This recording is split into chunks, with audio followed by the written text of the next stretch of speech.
नमस्कार, सुदर्शन न्यूज देख रहे हैं आप और मैं आपके साथ आशीष प्रमोद गोस्वामी। बज चुके हैं रात के 9 और समय हो गया है आपके पसंदीदा शो यानी जनमत का। ये एकमात्र ऐसा शो है जहां आप हर खबर पर पोल के माध्यम से भाग ले सकते हैं। सोशल मीडिया प्लेटफॉर्म एक्स पर आकर वहां आप वोट करते हैं तो नतीजे हम आपको दिखाते हैं जनमत में। और जनमत में आज जो मुद्दे हैं वो बेहद महत्वपूर्ण हैं। सिलसिलेवार एक एक करके सभी विषयों की हम बात करेंगे। सबसे पहले सबसे चर्चित विषय यानी दिल्ली विधानसभा चुनाव में आए नतीजों की हम करेंगे। देखिए, राजधानी दिल्ली में विधानसभा चुनाव के नतीजों के ऐलान के बाद हवा मानो बदल सी गई है। राजधानी आज खुली हवा में सांस लेने लगी है। 70 सीटों में से 48 पर दमदार जीत दिल्ली को भगवामय कर चुकी है। दरअसल दिल्ली विधानसभा चुनाव के नतीजों के बाद राजधानी की राजनीति में बड़ा बदलाव जो है वो देखने को मिल रहा है। 70 में से 48 सीटों पर प्रचंड जीत के साथ भारतीय जनता पार्टी यानी बीजेपी ने सत्ता पर मजबूत पकड़ बना ली है। यह जीत केवल एक चुनावी परिणाम नहीं बल्कि दिल्ली वासियों की उस इच्छा का प्रतिबिंब है जो लंबे समय से बदलाव की मांग कर रही थी। बीते एक दशक में आम आदमी पार्टी यानी आपने दिल्ली की राजनीति पर राज किया, लेकिन कथित घोटाले, प्रशासनिक विफलताएं और वादों की हकीकत जनता को रास नहीं आई। अरविंद केजरीवाल की सरकार ने मुफ्त योजनाओं और लोक लुभावन नीतियों पर जोर दिया, लेकिन खराब शिक्षा व्यवस्था, बिगड़ता वायु प्रदूषण और भ्रष्टाचार के आरोप जनता का विश्वास डगमगा चुके थे चुनाव से पहले। अब नतीजा यह हुआ कि चुनाव में आपका किला ढह गया और दिल्ली ने भगवा लहर को गले लगा लिया। इस चुनाव में कांग्रेस भी पूरी तरीके से अप्रासंगिक ही नजर आई, उसके बारे में भी आगे आज हम बात करेंगे। लेकिन पार्टी का कमजोर संगठन और जमीनी स्तर पर जनसंपर्क की कमी ने उसे और हाशिए पर धकेल दिया। हम आम आदमी पार्टी की ही बात यहां लगातार कर रहे हैं। दूसरी ओर बीजेपी ने अपने संगठित प्रचार अभियान, राष्ट्रीय नेतृत्व और प्रधानमंत्री मोदी के करिश्मे का लाभ उठाकर जनता का विश्वास जीता। लोकसभा चुनाव के परिणामों ने पहले ही बीजेपी को कई सबक सिखा दिए थे, जिसका असर विधानसभा चुनाव पर भी दिखा। दिल्ली की जनता अब नई उम्मीदों के साथ भविष्य की ओर देख रही है, जहां स्थिरता, सुशासन और विकास की प्राथमिकता होगी। आज दिन भर चर्चा में जो बयान रहे वो बयान सबसे पहले देखिए इस जनमत में।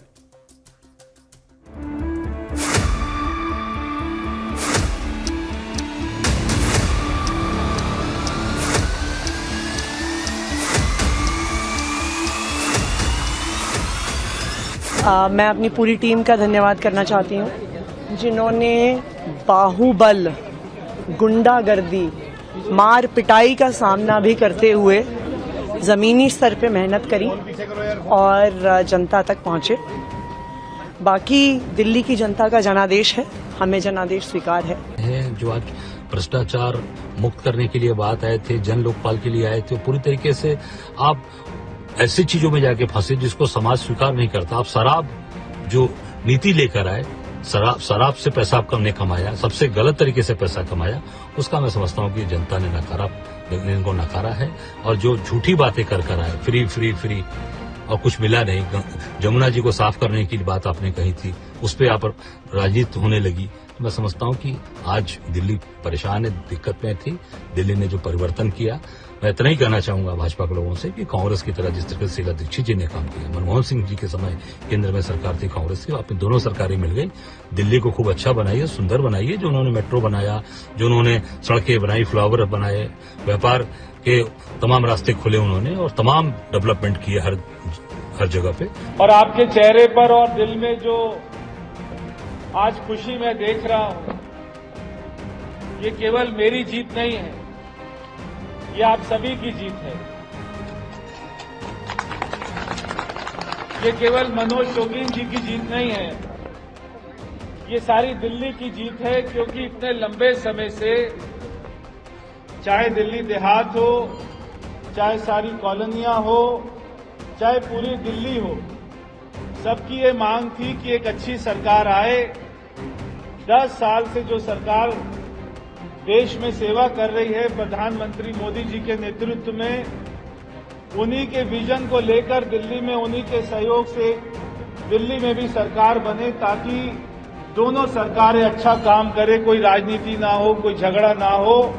मैं दिल्ली की जनता का आभार प्रकट करता हूं जिन्होंने शानदार विजय 2/3 बहुमत से ज्यादा भारतीय जनता पार्टी को जिताया और मोदी की गारंटी पर एक बार फिर विश्वास व्यक्त कराया। जनता के सामने दो बातें थे, एक झूठ की गारंटी वाले जिनको पक्की गारंटी देकर जनता ने सदा के लिए बाहर कर दिया, बाय बाय केजरीवाल, और मोदी की गारंटी जो विकास सुशासन की गारंटी देता है, संकल्प से सिद्धि तक ले जाने की गारंटी देता है, उसको चुना है। तो हम जनता को विश्वास दिलाते हैं कि मोदी जी, देश और दिल्ली। मैं तो एक ही बात कहूंगा, राहुल गांधी जी बार बार कहते थे लोकसभा के चुनाव के बाद कि मोदी जी आजकल मुझसे आंख मिला के बात नहीं करते हैं। मैंने सदन में बोला था, मैं प्रतीक्षा कर रहा हूं एक बार हम लोग से आंख मिला के बात करिए ना। हरियाणा हार गए, यूपी हार गए, 71 के बाद सबसे बड़ा बहुमत हो गया। अब दिल्ली हार गए, मिल्कीपुर में 60,000 वोट से जीत गए हम लोग। अयोध्या की जो फैजाबाद की हार का ये लोग हल्ला कर रहे थे। तो कांग्रेस पार्टी परजीवी है। जिस पार्टी ने देश पर 56 साल रूल किया है, उसका 3 चुनाव में लगातार रिजल्ट आए 0 सन्नाटा। ये बिहारी भाषा है। लोकसभा में 0 सन्नाटा और भाषण ऐसा कि देश चलाने का ठेका तो पट्टा हम ही को मिला है। तो इसे कहते हैं परजीवी। कांग्रेस पार्टी जिस पार्टी से सटी, वो पार्टी का हुआ बेड़ा गर्क। मैंने अपनी पूरी कोशिश की कि मैं दिल्ली के बच्चों के लिए कुछ कर सकूं, दिल्ली की शिक्षा के लिए कुछ कर सकूं। मुझे बहुत खुशी है कि कुछ काम हुआ है इस दौरान। अब दिल्ली की जनता ने ये मौका नहीं दिया है, पहले मौका दिया था। तो जब मौका दिया तब खूब मेहनत की थी। अब जब मौका नहीं दिया है तो वो आदेश भी जनता का श्रोधार्य है। हम उस आदेश को स्वीकार करते हुए आगे बढ़ेंगे। लेकिन जैसा मैं अक्सर कहता हूं कि मैंने अपना जीवन शिक्षा के लिए समर्पित किया है और ये मेरी गहरी समझ बन चुकी है कि राजनीति में काम किए बिना शिक्षा में वो सुधार नहीं हो सकते जिनकी हमारे देश को जरूरत है। तो मैं शिक्षा पे काम करता रहूंगा, शिक्षा के लिए राजनीति पे काम करता रहूंगा, ये लड़ाई लड़ता रहूंगा और मुझको पूरी उम्मीद है कि आज नहीं तो कल एक बार फिर जनता मौका देगी और फिर काम करेंगे। जय हिंद। कि आम आदमी पार्टी के हाथ में सरकार थी, सत्ता थी और भ्रष्टाचार में गिरने के बाद जो भी नुकसान होना था वो उनका होना था और उनका हुआ। पूर्व मुख्यमंत्री अरविंद केजरीवाल संयोजक हार जाते हैं, मनीष सिसोदिया, सत्येंद्र जैन, सौरभ भागवत, हार गई पूरी पार्टी।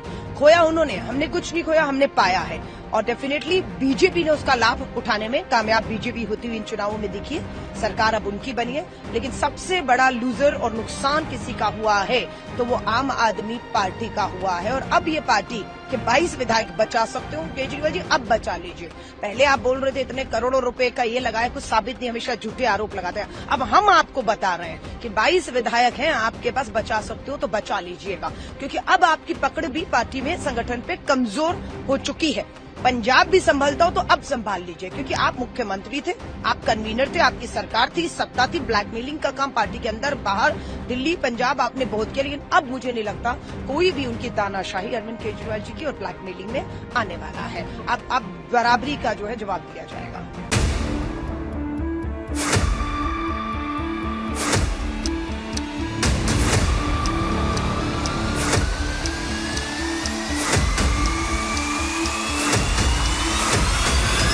चारित्र के बारे में बोलता है और दूसरे पारे में शराब की बात मैं पहले से बता रहे हैं, आचार को शुद्ध रखो, विचार को शुद्ध रखो, उनके दिमाग में नहीं रहा और उसके कारण आज वो इलेक्शन में हार गए, कम वोटिंग हुई है। राजनीति में आरोप प्रत्यारोप होते रहते हैं, लेकिन जब आरोप होते हैं तो ये आरोप कैसे गलत है वो जनता को दिखाना जरूरी है कि ये मेरे ऊपर जो आरोप हुआ ये गलत है। ये साबित करना पड़ता है। जो साबित होगा तो कोई नहीं बिगड़ सकता है। वो सच हमेशा सच होता है, झूठा हमेशा झूठ होता है। मेरे हिसाब से आतिशी मार्लेना जी को शर्म आनी चाहिए। पूरी की पूरी पार्टी बुरी तरीके से हार गई है। सिर्फ 22 सीटें आई हैं और अरविंद केजरीवाल जी, मनीष सिसोदिया जी, सारे के सारे दिग्गज लीडर्स हार चुके हैं। ऐसे में आतिशी मार्लेना जी ने ना सिर्फ इस हार के बाद एक रोड शो निकाला सेलिब्रेट करने के लिए, उन्होंने उस रोड शो में डांस भी करा। तो ये विजुअल्स बहुत चौंका देने वाले हैं। और आतिशी जी क्या सेलिब्रेट करना चाह रही है? पूरी की पूरी पार्टी की इतनी बुरी तरीके से हार को वो सेलिब्रेट करना चाह रही है। तो मुझे लगता है आतिशी जी को शर्म आनी चाहिए और सत्ता का इतना भी लालच नहीं होना चाहिए कि इंसान इंसानियत ही भूल जाए। दुख इस बात का है कि आज से 15 वर्ष पूर्व, आज से 13 वर्ष पूर्व पूरे भारत में एक राजनीतिक नवजागरण की जो लहर आई थी, जिसमें वैकल्पिक राजनीति के बीज छिपे हुए थे, जहां से कुछ अच्छा हो सकता था, वो सारा युद्ध, वो सारा संघर्ष एक निर्लज्ज आदमी। देखो, कांग्रेस जिसने ना सिर्फ अपनी सियासी कब्र खो दी बल्कि आम आदमी पार्टी को भी रसातल में धकेल दिया। देखिए, दिल्ली की 14 ऐसी सीटें रहीं जहां कांग्रेस का अस्तित्व ही आपके लिए हार की वजह बना। अगर गठबंधन हुआ होता तो तस्वीर इन 14 सीटों पर कुछ और होती। आप अपनी 22 सीटों में उन 14 सीटों को जोड़ सकती थी और 36 का जो आंकड़ा है, जो मैजिकल फिगर है जिससे सरकार बन जाती है, वहां तक पहुंच सकती थी, छू सकती थी उस आंकड़े को। लेकिन केजरीवाल की जिद और कांग्रेस की कमजोरी ने बीजेपी की राह दिल्ली में आसान कर दी। आज हम अपने प्रोग्राम में चर्चा करेंगे कि क्या कांग्रेस की अदूरदर्शिता ने आपको सत्ता से बेदखल कर दिया? क्या इंडी गठबंधन की कमजोरी बीजेपी की जीत की वजह रही? इन सभी विषयों को समेटती हुई एक खास रिपोर्ट, एक दिलचस्प रिपोर्ट आपको हम यहां दिखाने जा रहे हैं। देख लीजिए।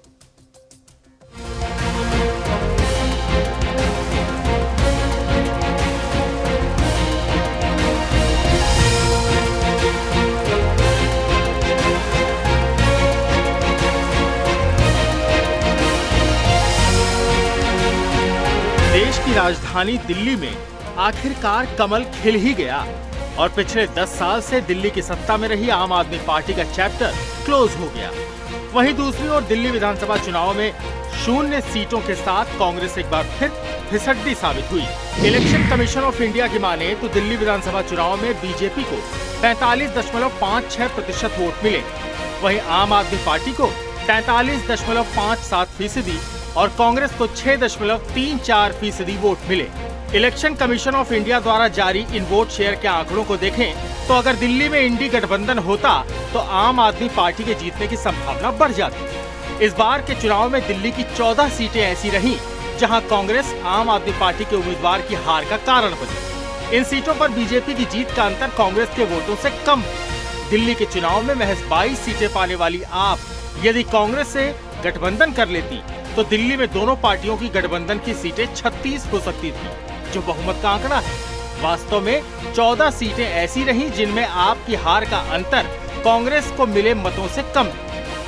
संगम विहार, त्रिलोकपुरी, जंगपुरा, तिमारपुर, राजेंद्र नगर, मालवीय नगर, ग्रेटर कैलाश, नई दिल्ली, छतरपुर, मेहरौली, मादीपुर, बादली, कस्तूरबा नगर और Nangloi Jat.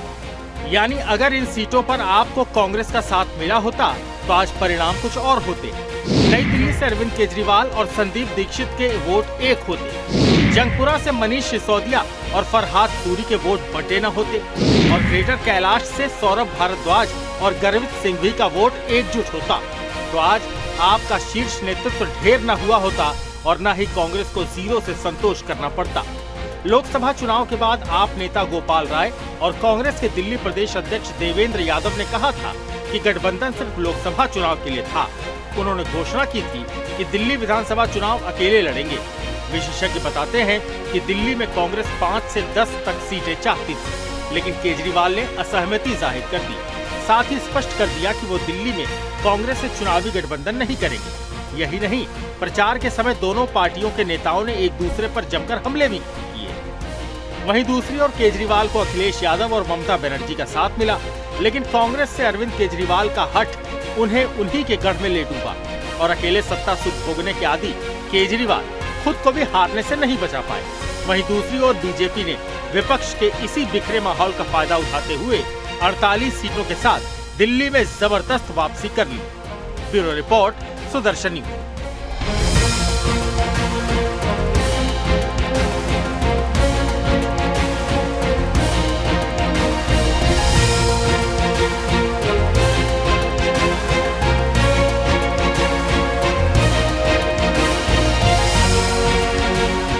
India alliance was a central idea. वो एक था कि केंद्र में हम एक वैकल्पिक सरकार की संभावनाओं के लिए हमने उसका गठन किया था। तब भी लोगों को पता था, सारी पार्टियों को, कि राज्यों में कई बार हम एक दूसरे के सामने होंगे। केरल, वेस्ट बंगाल, लोकसभा में आम आदमी पार्टी और कांग्रेस का समझौता हुआ, लेकिन पंजाब में नहीं हुआ, दिल्ली में हुआ। तो इस तरह की एनोमलीज, विसंगतियां होती हैं। मैं समझता हूं कि उस दृष्टिकोण से, और ये कहना कि 13 सीट पर कांग्रेस अगर नहीं होती तो, ये पोस्टमार्टम एकेडमिक डिस्कशन के लिए सही है। दोनों की जिम्मेदारी है, सिर्फ कांग्रेस की जिम्मेदारी नहीं। कांग्रेस एक राष्ट्रीय पार्टी है, उनके लोग भी चाहते होंगे कि हमारा भाई कोई दिल्ली प्रदेश में हो, हमारी कोई सीटें यहाँ लड़ना चाहिए अस्तित्व के लिए। तो ये आम आदमी पार्टी और कांग्रेस पार्टी दोनों की जिम्मेदारी है कि बैठ कर सीट शेयरिंग या क्या करना है क्या नहीं करना, इस बारे में बात करनी चाहिए एक दूसरे के साथ। भयंकर अंतर्विरोध से ग्रस्त ये समूह, उनके पास कोई एजेंडा नहीं है, कोई लक्ष्य नहीं है, कोई टारगेट नहीं है, सिर्फ एक रिएक्शनरी फोर्स है जिसको अनेक प्रांत में लोगों ने हराया है। अभी अभी दिल्ली ने दोनों को हराया। जो पार्टी लंबे समय तक पहले दिल्ली को शासन किया था और पिछले 10 साल से जो लोग शासन कर रहे थे, दोनों को हरा के भारतीय जनता पार्टी को और हमारे नेता प्रधानमंत्री नरेंद्र मोदी जी की बातों को भरोसा करके अभी एक नई सरकार बनाने का फैसला किया है। हम इसे डेंट नहीं मानते। दोनों पार्टी अपने अपने वर्चस्व की लड़ाई लड़ रही है और राजनीतिक क्षेत्र में हर पार्टी को अधिकार है चुनाव लड़ने का।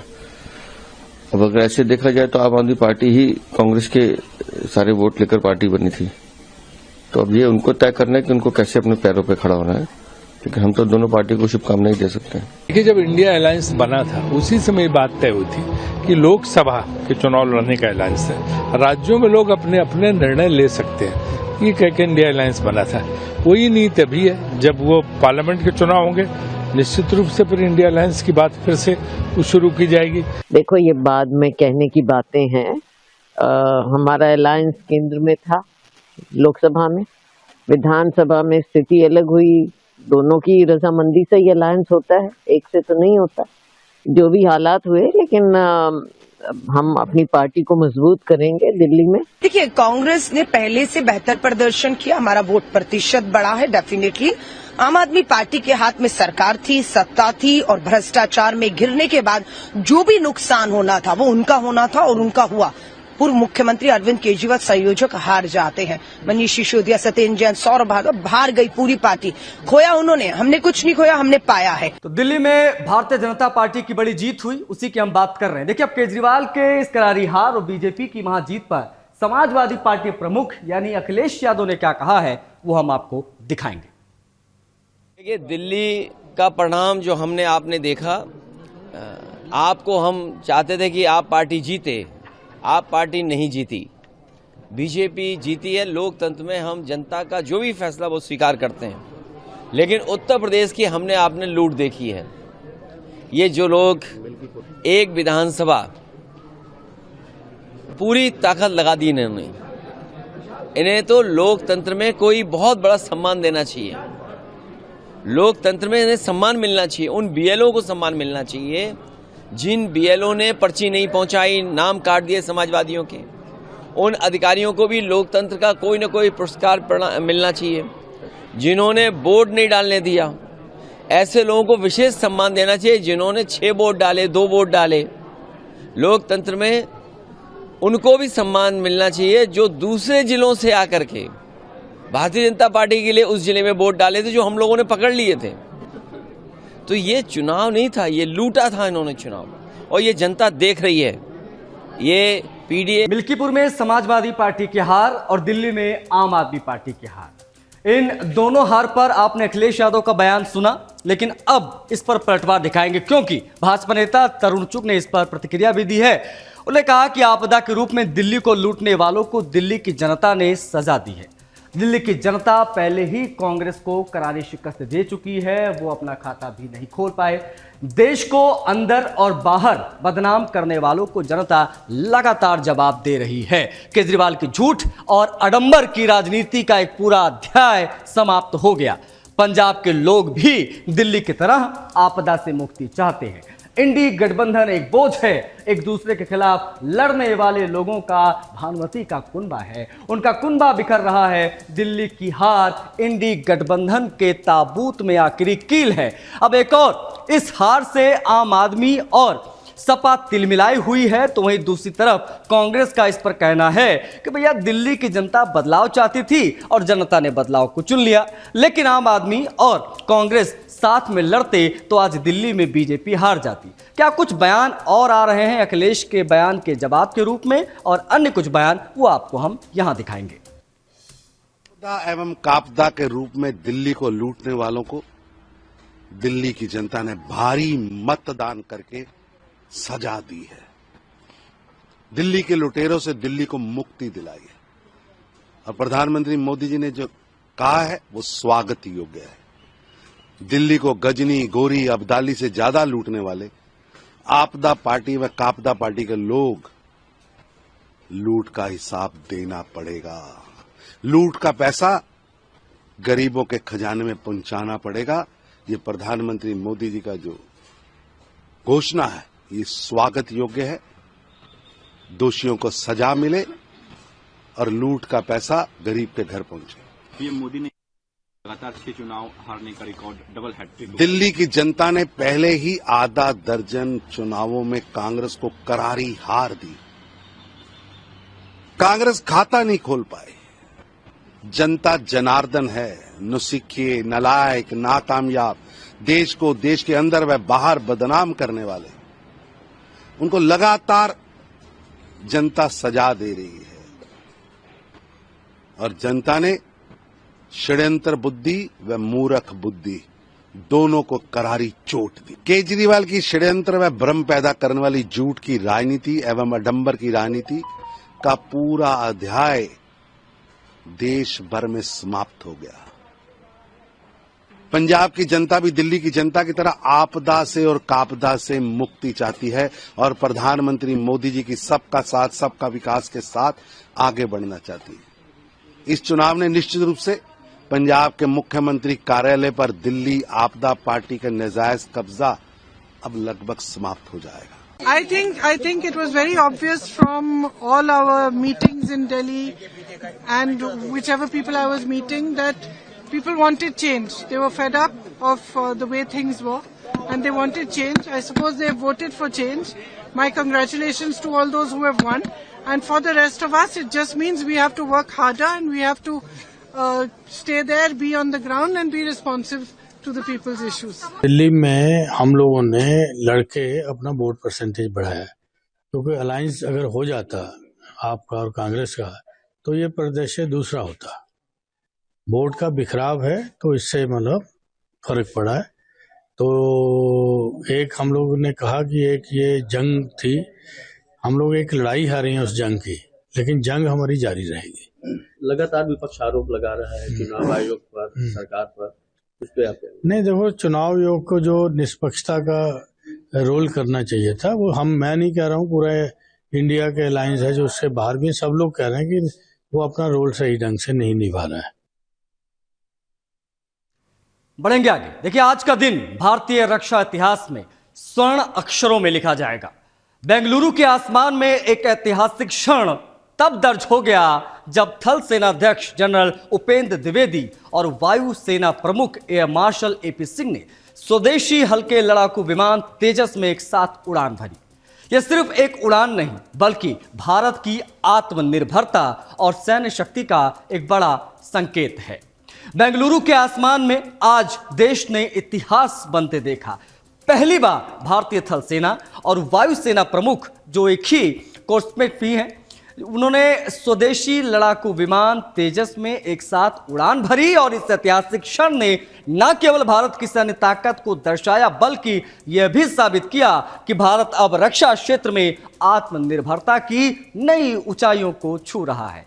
तेजस जो पूरी तरह से भारत में विकसित हल्का लड़ाकू विमान है, भारतीय वायुसेना की रीढ़ बनने की ओर यह विमान बढ़ रहा है। यह विमान न केवल अपनी उच्चतम तकनीक क्षमताओं के लिए जाना जाता है बल्कि इसकी उड़ान भरकर आज जनरल द्विवेदी और एयर मार्शल सिंह ने यह संदेश भी दिया कि भारत रक्षा मैन्युफैक्चरिंग यानी रक्षा उत्पादन में आत्मनिर्भर बन चुका है। रक्षा मामलों के विशेषज्ञों का कहना है कि यह उड़ान महज एक औपचारिकता नहीं है बल्कि भारत की सैन्य क्षमता और तीनों सेनाओं की आपसी तालमेल को मजबूत करने की दिशा में एक महत्वपूर्ण कदम है। देखिए, बेंगलुरु में इस समय एरो इंडिया 2025 चल रहा है, जहां भारत सहित दुनिया भर के रक्षा विशेषज्ञ और उद्योग जगत के दिग्गज नई रक्षा तकनीक पर चर्चा कर रहे हैं। इस ऐतिहासिक उड़ान ने इस शो की शुरुआत की और इसे खास बना दिया। भारत की बढ़ती सैन्य ताकत और आत्मनिर्भरता का एक और उदाहरण यहां पेश हुआ। तेजस ने आज सिर्फ आसमान नहीं छुआ बल्कि देशवासियों के दिलों में गर्व और आत्मविश्वास भी जगा दिया।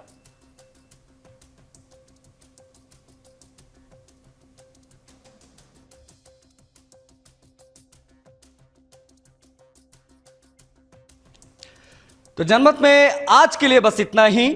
कल जुड़ेंगे जनमत में कुछ और रिपोर्ट्स के साथ। फिलहाल के लिए मुझे आज आज्ञा दीजिए। जय हिंद।